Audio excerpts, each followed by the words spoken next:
बच्चों, let's read the question which correctly represents the physical significance of Gibbs energy change. In this question, the key concept is Gibbs energy.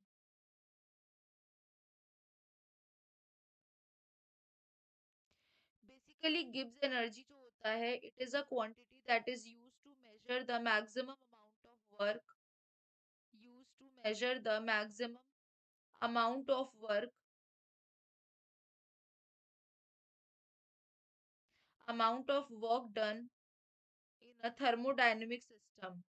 Work done in a thermodynamic system when the temperature and pressure, when the temperature and pressure are kept constant, are kept constant.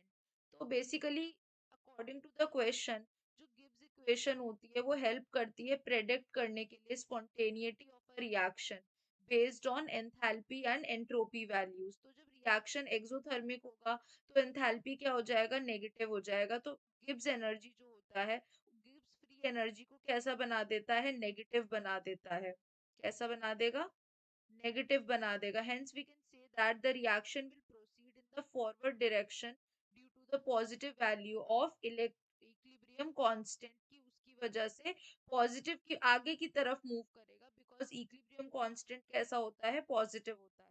तो इस law को हम state कर सकते हैं दो reactions में भी। तो बेसिकली ओवरऑल रिएक्शन जो होगी if and only if the net जो डेल्टा जी होता है वो नेगेटिव होना चाहिए क्योंकि जो डिक्रीज होता है गिब्स एनर्जी का वो रिजल्ट करता है यूजफुल वर्क डन में। तो यानी गिब्स एनर्जी जो होनी चाहिए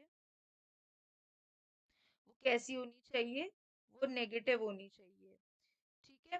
नाउ मैक्सिमम वर्क डन होता है तो we can say that delta G is equals to W expansion will be the correct answer. यानी कि जो हमारा आंसर होना चाहिए that will be minus delta G is equals to, क्योंकि यूजफुल वर्क डन है ना, तो इसलिए डब्ल्यू एक्सपेंशन होना चाहिए हमारा correct answer. So we can say that यहाँ पर जो हमारा आंसर करेक्ट होगा that will be option number D.